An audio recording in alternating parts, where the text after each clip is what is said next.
Students exercise 9.1 का 6 सम है जो कि बहुत ही आसान है, बहुत ही प्यारा सम है। देखते हैं सम क्या कहता है। सम कहता है कि 1.5 मीटर टॉल बॉय, ठीक है, एक लड़का है, उसकी हाइट है 1.5 मीटर टॉल है, standing at some distance from a 30 metre tall building. एक बिल्डिंग है जो कि 30 मीटर है, उससे कुछ दूरी पे वो खड़ा है, ठीक है।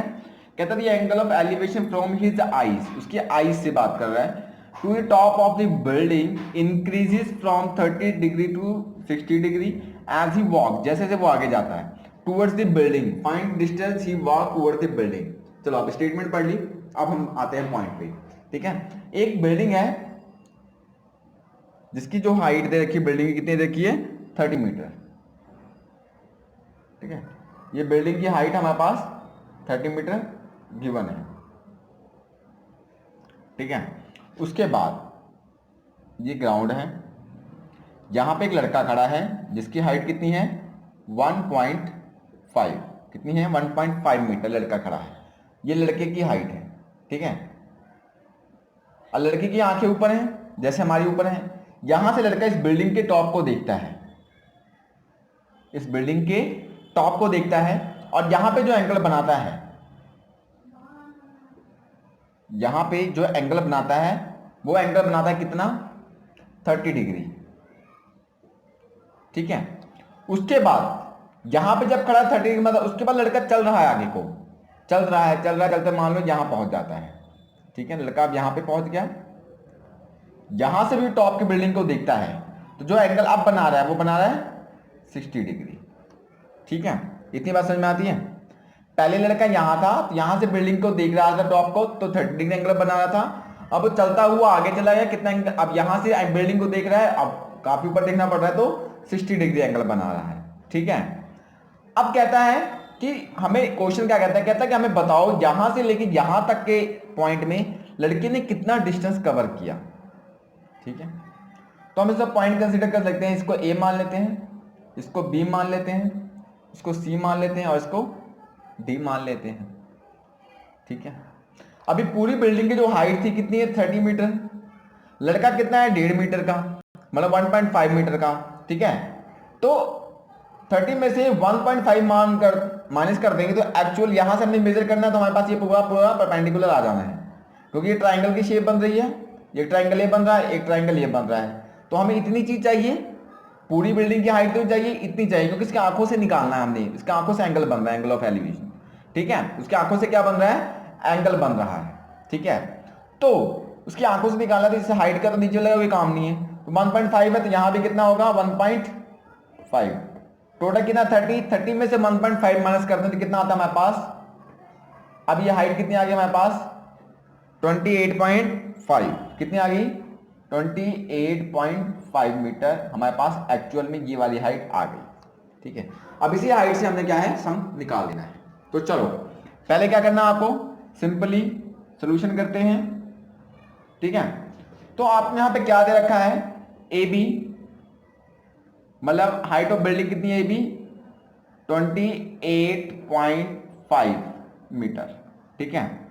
उसके बाद एन ट्राइंगल किसमें ले रहा हूं मैं, पहले ए बी सी में एंगल जो आपके पास सी है वो कितना है, एंगल 60 डिग्री, ठीक है। इन ट्राइंगल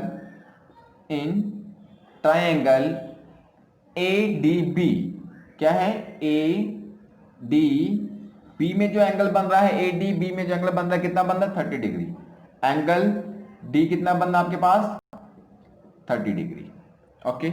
इतनी बात क्लियर है। तो चलो अभी ट्राइंगल लेते हैं, इन ट्राइंगल ए बी सी लेते हैं, पहले इसको सोल्यूशन कर लेते हैं, या फिर आप ले लेते हैं पहले ए डी बी लेते हैं, ठीक है, ए डी बी ले लेते हैं पहले। चलो ए डी बी नहीं, पहले हम जो पहले माना था वही लेते हैं तभी जल्दी सम सॉल्व होगा। इन ट्राइंगल ए बी सी लेते हैं, ठीक है। अभी हमें यहां पे क्या दे रखा है, हमें क्या बोला गया है कि कितना डिस्टेंस चला, ये चीज निकालनी हमने, ठीक है। तो ये निकालेंगे पहले ए सी फिर सी डी। देखो क्या करना आपको, सिंपली ये पूरी लेंथ पता होगी, ये पता होगी, पूरी में से इतने को माइनस कर दो तो हमारे पास कितना आ जाएगा। चलो फिर पहले ये निकाल लेते हैं, फिर ये निकाल लेंगे, फिर दोनों का प्लस कर लेंगे। तो क्या करना आपको, पहले AC निकाल लेते हैं। तो AC ओवर क्या है हमारे पास, AB। AC over AB। AC क्या हमारे पास, बेस। AB क्या हमारे पास, परपेंडिकुलर। तो base upon perpendicular, base upon perpendicular ये वाला है, बेस अपॉन परपेंडिकुलर मतलब कॉट, ये रहा कॉट, बेस अपॉन परपेंडिकुलर। तो ये किसके बराबर हो गया, कॉट थीटा के बराबर हो गया। इतनी बात क्लियर है आपको, ठीक है। Cot theta. AC की वैल्यू बताओ कितनी हमारे पास, AC को हम मान लेते हैं x मान लेते हैं, AC को हमने क्या मान लिया x, और CD को मान लेते हैं हम लोग y। ठीक है, तो हमारे पास जो AC है बच्चे कितना है हमारे पास x, AB कितना हमारे पास 28.5, AB कितना है 28.5, ठीक है, इक्वल टू कॉट, जो एंगल कितना है 60 डिग्री, कॉट 60 डिग्री हमारे पास क्या यहाँ पे एंगल है। कॉट 60 की वैल्यू चेक कर लेते हैं कितनी है, कॉट 60 की वैल्यू हमारे पास है 1/√3, ठीक है, x अपॉन 28.5 इक्वल टू कितना है, कॉट 60 वैल्यू 1/√3। इतनी बात क्लियर है। तो x की वैल्यू जो हमारे पास आई कितनी आई 28.5 अपॉन में √3, ये आ गया हमारे पास, ठीक है। अब हम क्या निकालते हैं, इस ट्रायंगल का निकाल लेते हैं, ठीक है। तो इन ट्रायंगल ABD, ABD इसमें भी हमारे पास क्या निकालना है, AD ओवर AB। तो AD हमारे पास क्या है यहाँ पे बेस, और AB क्या हमारे पास परपेंडिकुलर, ठीक है, एंगल के सामने वाला क्या होता है परपेंडिकुलर। तो base upon perpendicular, base upon perpendicular क्या होता है कॉट थीटा, तो ये किसके बराबर है कॉट थीटा के बराबर है। इतनी बात क्लियर है। अब क्या करना है आपको, सिंपली AD की वैल्यू कितने हमारे पास x प्लस वाई, ये टोटल है ना, तो x प्लस वाई कितना है, x प्लस वाई, चाहे आप सीधा AD लिख दो चाहे x प्लस वाई लिख दो। AB कितना आपके पास 28.5, ठीक है। उसके बाद कॉस नहीं, कॉट थीटा कितना है हमारे पास 30 डिग्री, ठीक है। तो कॉट 30 की वैल्यू देखिए यहाँ पे, कॉट 30 की वैल्यू कितना है √3, तो हमारे पास कितना आ गया x plus y over 28.5 equal to √3। इतनी बात समझ में आ गई। अब क्या करना है आपको, सिंपली x प्लस वाई क्या आ गया हमारे पास, x प्लस वाई ये 28.5 √3 हमारे पास ये आ गया, ठीक है। स्टूडेंट्स हमने x भी निकाल लिया और x प्लस वाई का मतलब कि ये AD के बीच के टोटल डिस्टेंस हमने ये निकाला है और x हमने ये निकाला है, ठीक है। तो चलो आगे कैलकुलेशन करते हैं। इसको क्या करें, पहले सिंप्लीफाइड कर लेते हैं, सिंपल कर लेते हैं, फिर हमारे कैलकुलेशन करने में क्या होगा आसानी होगी। तो देखो जैसे 28.5 है, ठीक है, वहां 28.5 है, अपॉन में लिखा हुआ क्या √3, ठीक है। तो ये जो √3 लिखा है, क्या मैं इसको 1.7 लिख सकता हूँ, यस, क्यों, क्योंकि वो √3 की वैल्यू होती क्या है 1.7 होती है, ठीक है। √3 की वैल्यू क्या होती है 1.7, मैंने यहाँ लिख दी। अब क्या करता हूँ, इसको मैं डिवाइड कर देता हूँ, अब यहाँ पे पॉइंट यहाँ पे पॉइंट, मैं क्या करता हूँ इसको 10 से मल्टीप्लाई ऊपर कर देता हूँ, 10 से नीचे कर देता, क्यों, क्योंकि इस पॉइंट का 10 ऊपर लगा दिया, इस पॉइंट का 10 नीचे लगा दिया, ठीक है। तो ये क्या हो गया, कैंसिल हो गई। तो जो हमारे पास फाइनल स्टेटमेंट बनी, क्या बनी 285 अपॉन 17, ठीक है। अब क्या करता हूँ, मैं इसको डिवाइड कर देता हूँ, किसको 285 को डिवाइड करता हूँ किससे 17 के साथ, ठीक है। तो इस 17 के साथ डिवाइड कर दिया मैंने, तो 17 1 दा 17 अपॉन में कितना आ गया 1, यहाँ कितना 1, यहाँ कितना आ गया 5, ऊपर से मैंने 5 उतार लिया है। अब 17 6 दा 102 हो जाता है, देखो कैसे 17 6 दा, ठीक है, 6 कम 6 42 का 2 हासिल है 4, 6 कम 6 4 10, कितना आ गया 102। तो 102 मैंने यहाँ पे आपका लिखा हुआ है, ठीक है। तो यहाँ पे कितना आ गया बस 3, 5 में से 2 गए 3 और यहाँ 1 आ गया 13, नहीं ज़्यादा पॉइंट लगाया 0, तो यहाँ कितना आ जाएगा 7, मतलब अभी 7 पे जाएगा, ठीक है। तो पॉइंट के बाद हमें एक ही स्टेटमेंट चाहिए, तो जो हमारे पास आया एक्स की वैल्यू कितनी आ गई, यहाँ पे लिख देता हूँ मैं, एक्स की वैल्यू कितनी आ गई 16.7। इसको पूरा करके कितना आ गया 16.7। इसी तरह हम इसको भी सिंप्लीफाइड कर लेते हैं, ठीक है। तो क्या हमारे पास यहाँ पे स्टेटमेंट देखो आप, एक्स प्लस वाई, चाहे आप एक्स प्लस वाई को एडी भी लिख सकते हो, ठीक है, कोई प्रॉब्लम नहीं है। एक्स प्लस वाई लिख रहा हूँ यहाँ पे 28.5 अंडर रूट 3 की वैल्यू कितनी होती है 1.732 होती है, पर मैं 1.7 लेके जा रहा हूँ, तो हमारा आंसर तो आएगा, बट एक थोड़े से पॉइंट करेगा, पर इतने का कुछ नहीं होता, ठीक है। तो चलो देखते हैं 28.5 इंटू 1.7 को हमने करते हैं मल्टीप्लाई, तो कितना आता है, तो यहाँ पे कर देते हैं मल्टीप्लाई, ठीक है।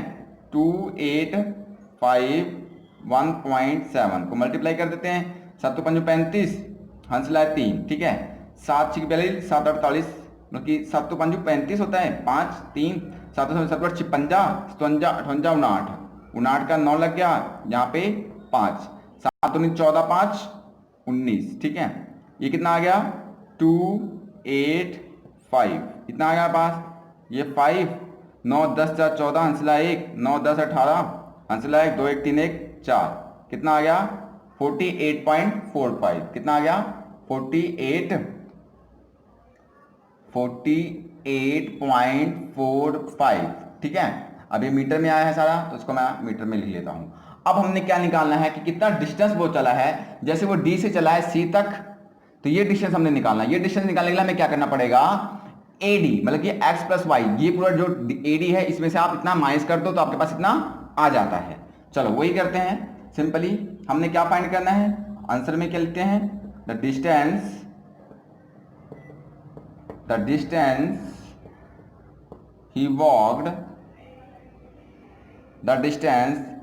he walked towards the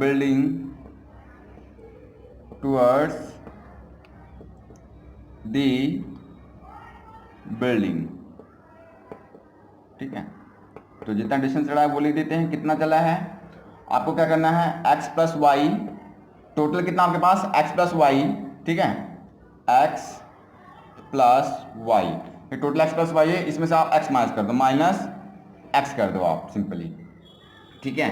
तो आपके पास क्या आ जाएगा, आंसर आ जाएगा। तो x हमारे पास कितना आया है, सिंपली जो x हमारे पास आया है देखो कितना है 16.7, x प्लस वाई कितना है हमारे पास 48.5, कितना 48.45 माइनस x कितना बच्चा हमारे पास 16.7, कितना है 16.7 है, ठीक है। तो आप इसमें से माइनस कर दो, हमारे पास आंसर आ जाएगा। जैसे 48.45 है, इसमें से कितना माइनस कर दिया मैंने 16.7 माइनस कर दिया, ये आ गया 5, 14 में 7 गए 7, यहाँ कितना था, यहाँ था 7 में से 6 गए 1, ठीक है। यहाँ पे 3 में से 1 गए, कितना सॉरी 4 में से 1 गया 3, कितना आ गया 31.75, कितना आ गया 31.75 मीटर डिस्टेंस उतने चला है, यही क्या हमारे पास आंसर है, ठीक है। 31.75 है तो अराउंड 32 हो जाता है, तो कई बुक्स में 32 लिखा हुआ है, तो वो भी सही है। 31.75 भी नियरेस्ट आंसर है, ये भी सही है।